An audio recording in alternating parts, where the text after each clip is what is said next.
Greetings, everybody, and welcome to the Metal Magdalene with Jet right here on Metal Messiah Radio. Today we have a very special guest with us. We have Mr. Maurizio Iacono. Now, most of us know him, of course, from Kataklysm, but today we're here to kind of focus mainly on his other band, Ex Deo. Welcome to the show, Maurizio. Hi, thank you so much for having me. So now, Maurizio, I read a little bit, that your father used to tell you stories as a young boy of the days of the Roman Empire and your Italian culture and all that. What were some of these stories that he told you that later on, inspired you to do this project? Well, it's mostly like our heritage, like the Italian heritage coming from, an Italian family and background, and just going into, how big it had an influence on the world. And it's like not to forget where we come from and what our people's done and stuff like that, and how it's changed the course of the world, because there was many battles fought and many things happened that could have completely changed the world we live in today. So, part of democracy and everything that we live in today was brought forth by the Romans, coming from the Greeks first, so it was like kind of a transcendence thing. And he was just more about, preserving, your history, because history is important. Absolutely. But as a kid, though, it must have been just great to hear the other stories too, that goes along. Well, what's funny is that, when you really, my dad was all like, yeah, I love, Romans because they were tough and everything. But then if you look at my grandma and everybody else, I was like, all like, because I was brought up in a Catholic, family, Romans were not looked as the good people, because they killed Jesus. So it's like so you get the like kind of like, oh man, we were bad people, but then you start reading into it and checking out more, and as you get educated, you see different stories and different things. But they tend to always make whoever's powerful tend to be the bad guys. So Maurizio, Kataklysm, a successful band in its own right. Well, what was it in you that made you really want to start up Ex Deo? I wanted to channel something different. I really like when orchestra and music that's like epic and stuff like that. And I really wanted to get into that. And I felt that there's no better, historic band, historic thing to talk about than the Roman Empire, especially for metal. I mean, there's so much crazy stuff that happened. There's 1,000 years of crazy emperors and blood-soaked wars and everything you want to talk about, that actually happened, which makes it even more interesting than anything else. So for me, it's something that, you saw a lot of bands, doing the Viking thing. And I thought there was nothing that was related really to Rome. And I thought that was like the perfect subject for it. We invented crucifixions. You see upside down crosses everywhere. I mean, that comes from the Romans. So that was like, I thought it would be a cool concept to have. And we had a bit of time because after a while of doing almost every 2 years a Kataklysm record, we wanted to give it a break, and that's how it started. The idea I was like, why don't we do something as a project? And I wanted Nuclear Blast was kind of at that time to put out the first record was like, you should do something on your own as well. And I decided to give it a shot, and then ended up with the same guys in my band. And because I realized that Steph, my bass player in Kataklysm, he's actually a guitar player. He's been playing guitars for 15 years and, now probably 20. And, the time passes so fast, but he's like such a good guitar player and studied classical music that, why don't you play guitar in this project instead? And that's what we did when we hired a different bass player and a good friend of ours, and, just fit real cool. And we were able to, cool thing about this band is that we were able to really separate it from Kataklysm. You really see the difference. It's not like you're listening to Kataklysm, it's the same thing. Obviously, my vocals are going to be similar. I'm in the same band, but the music and the feel of it's different, and I think we've been successful at that. I was going to say the emotion is way different in Ex Deo than it is in Kataklysm. Yeah, but we love it. Yeah. Kataklysm is more of a street band. It's more of a social-based band about everyday life, and it's done in a poetic version, and the same thing as. Ex Deo is in a poetic version, but related to history, and we just, we get all the armors out and everything's just, a lot of testosterone. Well, it must be fun for everybody in the band to do that too. Now, while you were envisioning this project, were you envisioning, we're really going to get into this with all the armors and all that kind of stuff, or that come later on? Well, I wasn't in the beginning. I wasn't going to play live for it, and then we got pressured into it, and we decided why not. But if we're going to do it, then why don't we just have fun with it and just do it the right way? Just go on stage and like just really represent Rome. I feel it's weird going on stage. The only band that's getting away with that is Nile. They do the Egyptian thing, and they just they got jeans and t-shirts on stage, and it works for them. But for Ex Deo, I didn't want it to be like you're looking at Kataklysm just being Ex Deo. It wouldn't work. So Nile's Nile to have one band, but for Kataklysm, it'll be a difficult thing. So we have to do something different. So bringing the Armors on brings it. It's not the same band no more, and it's so like it makes it like an epic, and it's like really representative of the empire, of the Roman Empire.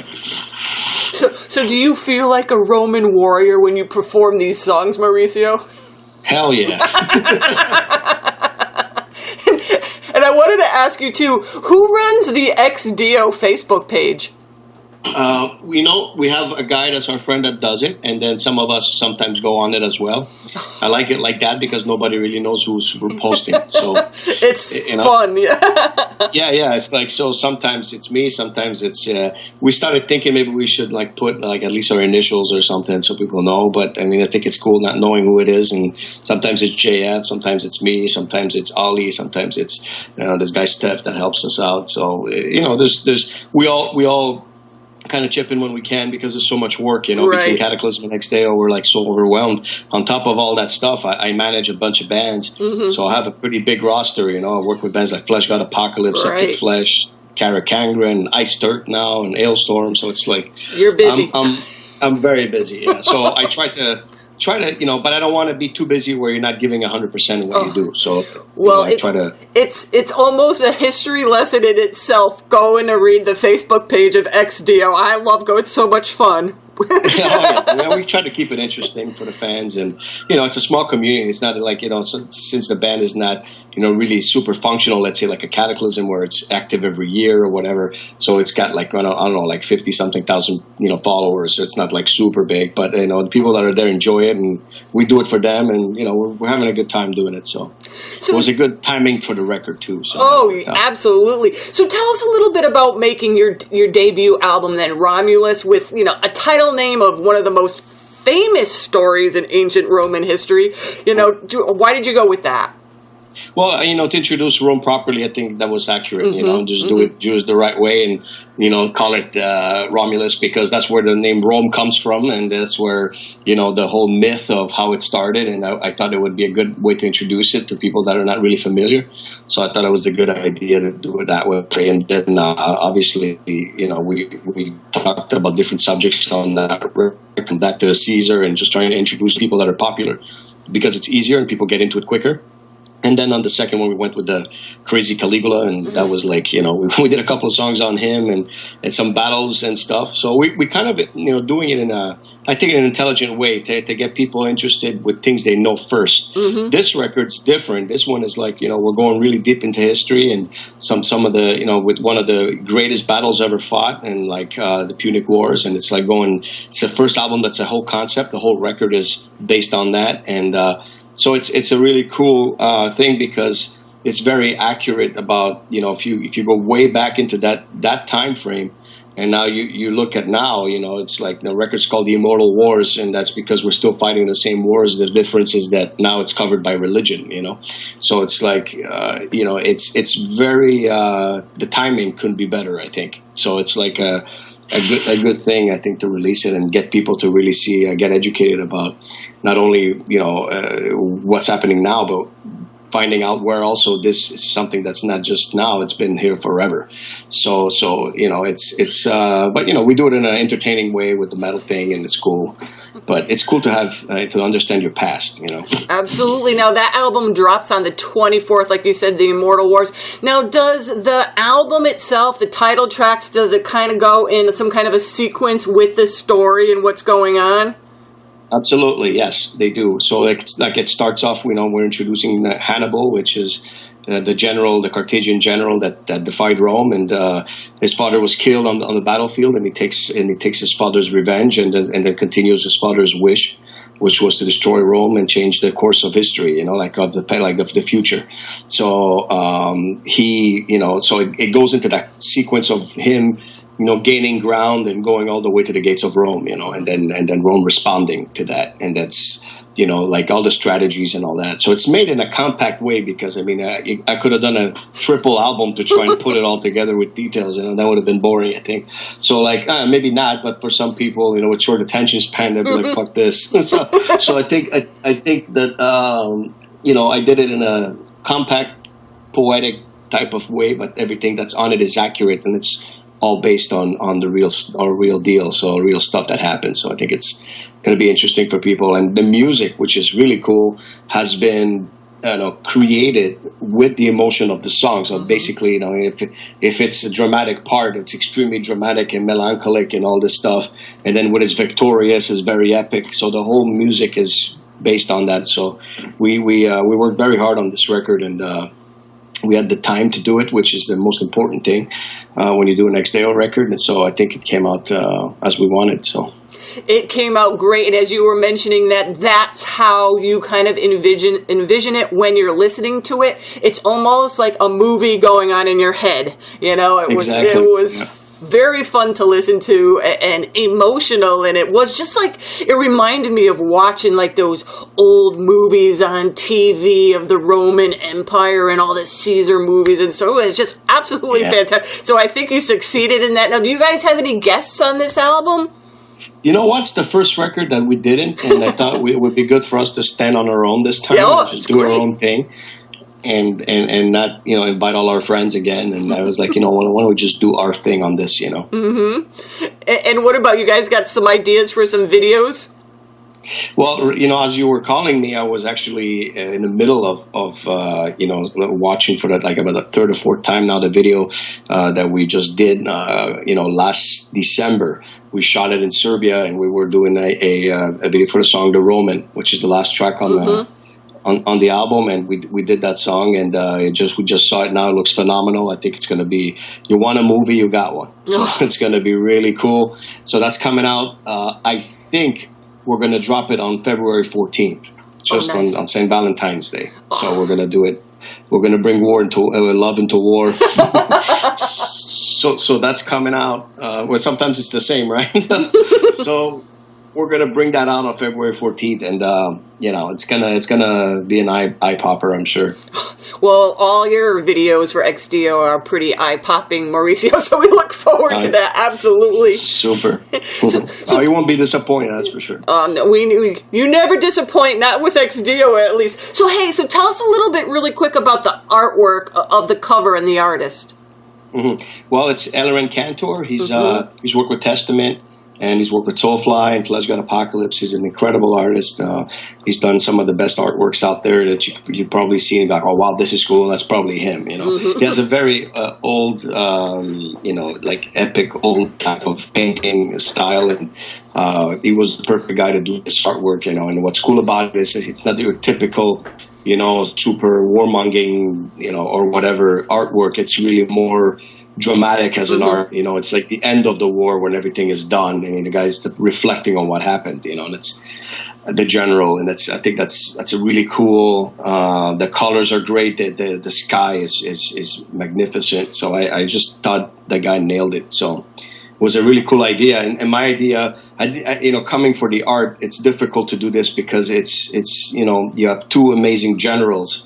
That are probably the toughest or craziest strategic generals that ever walked the earth, and they went head to head, in a final showdown of where history will, bring the future in. So it was like crazy, and to depict that on an art is difficult. So we went with, obviously, the Roman victory. Of course. So do you guys plan on doing like any, one-off shows or anything like that? Like I said, when we did when he announced this whole thing about the break and going on a hiatus, it was really meant on the live front because we take seriously doing an album and supporting it properly, going on tour and doing all this stuff. That's for us always been our way of working, with Kataklysm. And also with Ex Deo, the 2 records, we toured for both records. But, as Kataklysm continues to expand and our busy lives, everyday lives are getting more crazy, and families are growing, and it's just getting much more difficult for us to just, pick up and leave. And especially on an Ex Deo project, because it's much more demanding than anything else we're doing, and it's much more expensive. So we're kind of in a position where let's do the album, let's release the video, give it justice, and let it be out there. And if the fans really demand the band live, then we'll figure something out. But until that really happens, and we see that people are not asking for it, then it's not really gonna happen. I think if we do it, it might be some special one-offs, or like a festival or something like that. Going on actual tour is difficult for Ex Deo at the moment. Right.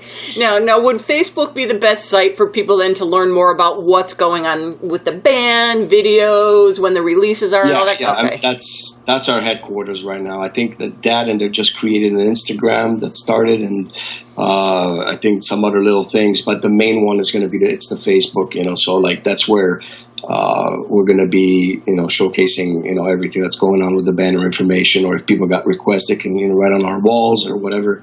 And then we'll see, what happens. I urge people to, talk to their local promoters or festivals or wherever you are if you want to see the band. And it's the only way it's really going to happen. Any other way won't, because we've had offers, but it gets difficult. Right. So it's really about time situation. So, but all the information is on the Facebook. And Maurizio, really quick before we go, what do you got coming up with Kataklysm as well? Well, we're going to finish off the Ghosts and Gods campaign. We're going to Latin America in April, and we're going to do a bunch of shows down there, like about 10 of them, I think. And we're going to go and close up the campaign. We've been on tour for 2 years almost on that record. It's been a phenomenal record for us and a new boost to our career. And I think we're gonna do that, and then we're gonna celebrate the band's 25th anniversary, which drops this year. And we're gonna do a series of shows in Europe first, probably like 14 of them. I think it's scheduled for October, and those are like 2 of our strong, very, very strong records, influencing records that we did, Shadows and Dust and Serenity and Fire. We're gonna do them both back to back, like in their entirety. So that's going to be the big thing for us, just celebrating that 25th anniversary, because that album Shadows and Dust is going to be the 15th anniversary as well. So it all falls on the same time, and it makes sense to do that. And we're going to do a couple of shows in North America. We don't know yet how many, but it's not going to be much for this. It's just like a thank you to our fans and have a good time playing a couple of our old records. 25 years already. Yep, I started really young. Well, happy anniversary. Thank you. Sometimes I'm like, maybe I shouldn't say anything. Encouraging yourself. So, Maurizio, I'm going to let you get going, but thank you so much for coming on the show to tell us, what's going on with Ex Deo and Kataklysm, and, all the best for this busy year that you got going on with you and your bands and your company and your family. I want to thank you, and all the people that listen to you and keep this metal thing going, and appreciate all the support we've been having. Metal has the best fans, and it keeps being proven every year. So keep doing what you do, and maybe our paths will cross down the road.